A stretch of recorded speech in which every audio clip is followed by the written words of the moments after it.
Hello, my dear students. Today I am going to discuss the web technology, and here are some subtopics: web intro, web protocol, and cyber law.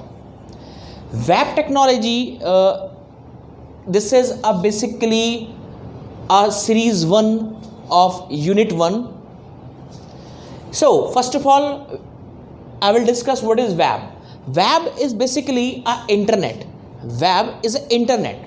Web is a collection of the different person, जो बहुत सारे लोग आपस में interconnected हैं, जो बहुत दूर दराज और रिमोट लोकेशन पर हैं और आपस में इंटरकनेक्टेड हैं, वो एक मेरा क्या हो गया, वेब. अब वेब पे जब हम लोग काम करेंगे, जब हम वर्क करेंगे, तो we required some applications, some softwares, some protocols, because without application, without software, without protocols, we cannot work over the internet or web. Now basically the first web intro, basically जो web start हुआ था वो अपना Tim Berners ली, और इसमें हमने HTML और ARPANET basically जो एडवांस हम जो बेसिकली बात करते हैं, जब भी हम इंटरनेट की बात करते हैं तो वी हैव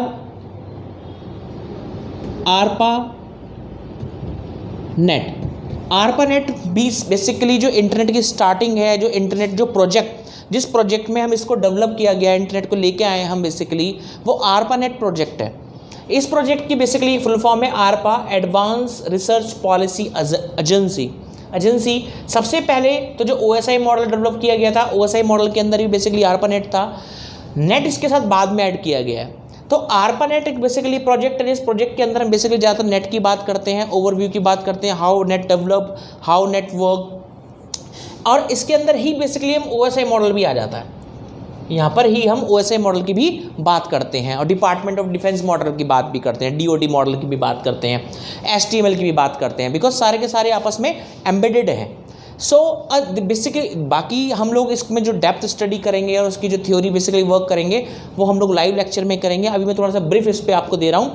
उसके बाद हम लोग के पास आते web protocol. Web protocol a very important part of the web technology और internet. There are near about 65,536 protocols in over the web. You can say over the web, जिसमें से 1024 protocols are reserved. का मतलब basically क्या है, जिस पे already work हो चुका है, हम लोग उस पर वर्क कर रहे हैं. अब जो रेस्ट ऑफ प्रोटोकॉल है उसको आप बना सकते हैं, अपनी तरफ से क्रिएट कर सकते हैं.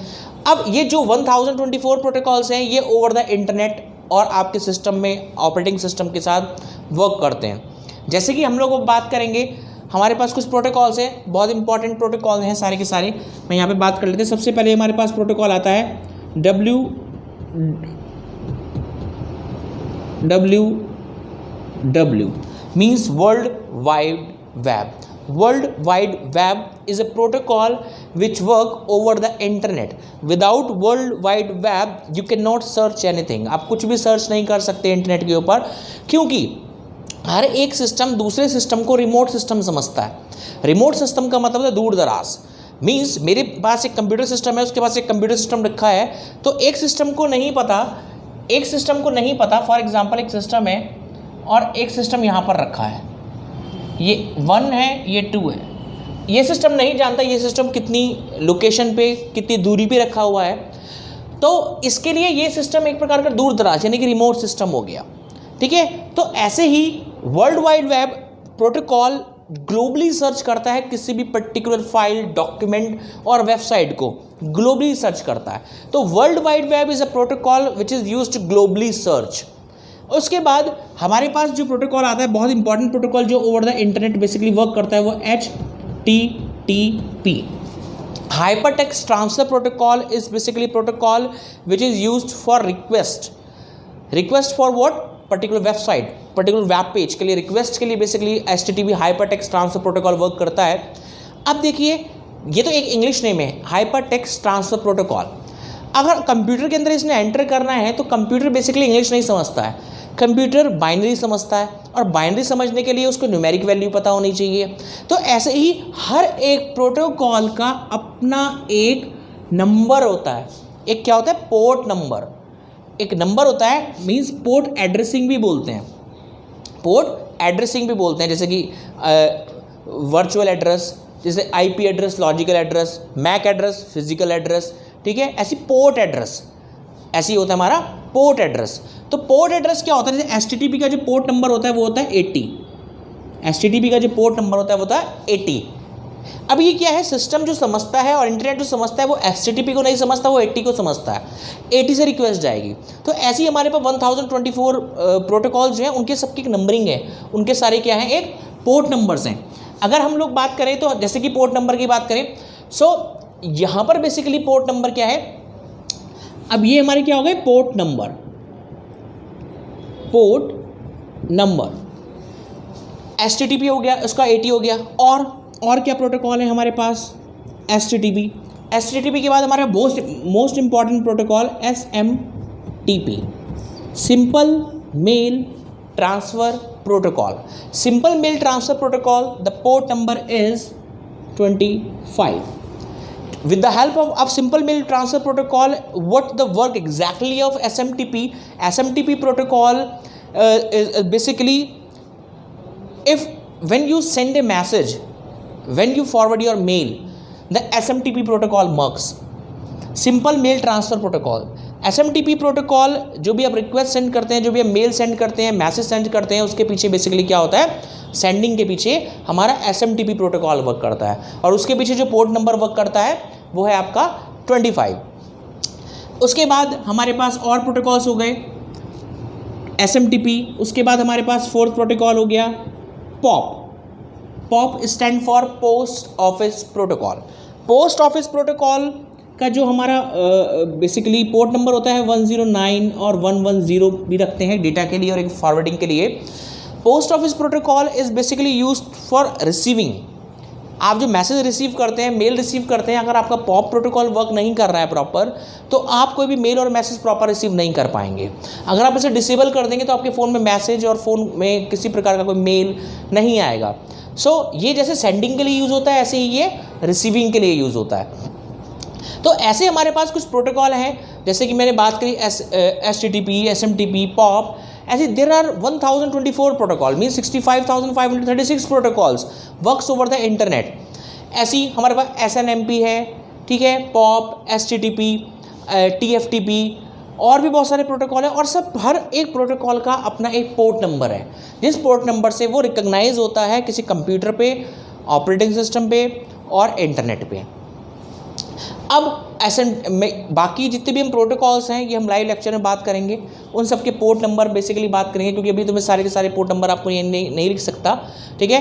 वो हम लाइव लेक्चर में बात करेंगे किस किस तरीके से बेसिकली वर्क करता है ये सिस्टम, प्रॉक्सी में कैसे बेसिकली हम इसको एंटर करते हैं, वो सारा का सारा हमारा वेब प्रोटोकॉल्स के अंदर आता है। ये सारे के सारे वेब प्रोटोकॉल्स हैं जो basically over the internet work करते हैं।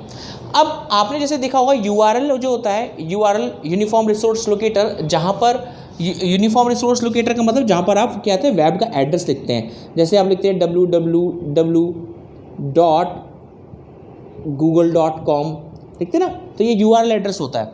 अब URL एड्रेस के अंदर देखिए एक कभी कभी लॉक बन के आता है। लॉक इन द सेंस मतलब जैसे ये हुआ एक लॉक, एक क्या बन के आता है, ताला टाइप सा बन के आता है। वो क्यों होता है, अगर आपका STTP प्रोटोकॉल सिक्योर्ड नहीं है तो लॉक बन के नहीं आएगा। कहीं भी आपने देखा होगा कि लॉक बन के आता है, उसका मतलब कहते हैं HTTPS होता है, hyper text transfer protocol secure. अब इस S की भी फुल फॉर्म होती है वैसे SSL सिक्योर सॉकेट लेयर भी बोलते हैं इसको हम लोग, जिससे इसका पोर्ट नंबर चेंज हो जाता है। अभी 80 है फिर 443 हो जाएगा।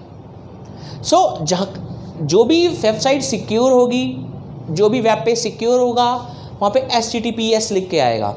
और HTTPS का मतलब क्या है कि वो पर्टिकुलर वेबसाइट सिक्योर है, वहाँ पे लॉक बन के आएगा। अदरवाइज़ क्या आता है, अनऑथराइज एक्सेस। अगर ये S नहीं होगा तो वो वेबसाइट पे अनऑथराइज एक्सेस और मतलब देयर में be some viruses over there, कि अगर आप उसको एक्सेस करते हैं तो वहाँ पे वायरसेस होने के नंबर ऑफ चांसेस हो जाते हैं। सो इसके साथ हम HTTP वर्क करते हैं। अब उसके बाद हमारे पास प्रोटोकॉल आता है, मैं और थोड़ी एक दो प्रोटोकॉल की और बात कर लेते हैं। FTP, File Transfer Protocol. File Transfer Protocol is basically used for downloading or uploading. Whatever you download from internet, whatever you upload like your pic, your DP, your Facebook pics, uploaded, downloading and uploading के लिए basically जो protocol use होता है वो आपका FTP है, जिसका जो पोर्ट नंबर 20 और 21 के रूप में बेसिकली हम इसको यूज़ कर लेते हैं। किसी किसी का जो पोर्ट नंबर है वो 2 हैं, 2 का मतलब एक डेटा के लिए है और एक ट्रांसफ़र के लिए है। ऐसे ही हमारे पास एक मोस्ट इम्पॉर्टेंट प्रोटोकॉल एक और है हमारे पास, टेलनेट। टेलनेट बेसिकली जो पोर्ट नंबर है इसका 23, टेलीकम्युनिकेशन नेटवर्क बोलते हैं बेसिकली इसको। Telecommunication network in the sense means, what means, the means is, for example you are in a remote location, for example you are in a Delhi और your system is in Dehradun, और देहरादून में कोई work कर रहा है system पे और system में कोई प्रॉब्लम हो गई है, तो with the help of Telnet protocol you can directly access the DOS prompt of your system where from Dehradun. Dehradun से आप वो पर्टिकुलर डॉस प्रॉम्प्ट को पिक कर सकते हैं और उसमें कुछ प्रॉब्लम है तो उस प्रॉब्लम को सॉर्ट आउट कर सकते हैं। मतलब कि आई कैन से दैट कि this protocol is use for remotely access, remotely access के लिए, बट रिमोटली में उसका ग्राफिकली नहीं आएगा। रिमोटली में जो उसका कमांड बेस एक्सेस होगा और कमांड बेस एक्सेस के अंदर आप कमांड से ही वर्क कर सकते हैं। हमारे पास और ग्राफिकली टूल भी होते हैं। ग्राफिकली प्रोटोकॉल के लिए हमारे पास एक प्रोटोकॉल भी और भी आता है, जैसे कि हमारे पास RPC, remote procedure call. RPC is a protocol, remote desktop के लिए यूज़ करते हैं, और RPC प्रोटोकॉल हम लोगों के लिए बेसिकली रिमोटली एक्सेस करने के लिए भी करते हैं। इसमें ग्राफिकली भी आपको दिख जाता है, ठीक है। तो ये प्रोटोकॉल्स हो गए हमारे पास एक्सेस करने के लिए। फिर हमारे पास NFS हो गया, एक NFS है, NFS, नेटवर्क फाइल शेयरिंग और नेटवर्क फाइल सिस्टम भी बोलते हैं इस प्रोटोकॉल को। So these are the little bit the brief about the protocols. बाकी let's the protocol we will discuss on later, और लाइव लेक्चर में प्रॉपर वर्क कर देंगे और कैसे काम करते हैं। सो ये हमारे प्रोटोकॉल्स हो गए। उसके बाद हमारे पास साइबर लॉ आता है। साइबर, जब भी हम लोग बात करते हैं cyber, cyber means computer, means information technology, means computer science. जब हम साइबर वर्ड यूज़ करते हैं, साइबर मतलब IT, इंफॉर्मेशन टेक्नोलॉजी, साइबर मतलब इंफॉर्मेशन टेक्नोलॉजी। तो साइबर लॉ, अब इंफॉर्मेशन टेक्नोलॉजी और इंटरनेट पे काम करने के लिए भी तो कोई ना कोई रूल और रेगुलेशंस होंगे। जैसे कि हम रोड पे चलते हैं, बाइक चलाते हैं, तो उसके लिए भी हमारे पास there are some protocols. Protocol मतलब rules of regulation for any communication. किसी भी कम्युनिकेशन को करने के लिए हमारे पास there are some rules. Rules क्या, अगर आपकी बाइक, आप गाड़ी रोकते हैं तो मीन्स रेड सिग्नल हो गया, आपको चलना है तो आपका ग्रीन सिग्नल हो गया, येलो हो गया तो आप वेट करके चलेंगे। तो there are some protocols over there. Just like the cyber law, there are some rules, there are some rules और रेगुलेशंस। अगर आप उसको हटते हैं या आप उस रूल्स का वायलेंस करते हैं, तो जैसे कि आपका पुलिस होता है, आप कुछ प्रॉब्लम करते हैं, लड़ाई झगड़ा करते हैं तो पुलिस पकड़ती है। तो सेम एज इंटरनेट पे कुछ गलत करते हैं, आप कुछ हैकिंग करते हैं, तो उसके लिए there are some law, security के लिए कुछ लॉ हैं यहाँ पर, साइबर लॉ। तो वो साइबर लॉ बेसिकली एक टीम होती है पूरी, एक जस्ट लाइक ए पुलिस एक टीम है, जो टीम आपके ऊपर पूरा मॉनिटरिंग रखती है कि कहीं आप किसी को गलत मैसेज तो नहीं कर रहे, या जैसे कि कुछ ऐसी मेल या फिर कुछ ऐसा, जैसे कि बोलते कि आपने किसी मिनिस्टर को आपने कोई मेल कर दी गलत, तो कैसे पकड़े जाएंगे? With the help of cyber security. और साइबर सिक्योरिटी के अंदर बेसिकली आप कैसे पकड़े जाते हैं? There are 2 thing. अगर आपको सिस्टम को देखना है कि कहाँ पर सिस्टम है, तो हमारे पास 2 चीज़ होती हैं। तो होता है हमारे पास IP, एक तो होता है हमारे पास IP और दूसरा होता है हमारे पास MAC, यानी कि इंटरनेट प्रोटोकॉल और media access control. So this is all about the web introduction, web protocol, the cyber law, और बाकी हम इसमें डिस्कस करेंगे आगे फर्दर लाइव लेक्चर के अंदर। Thank you so much.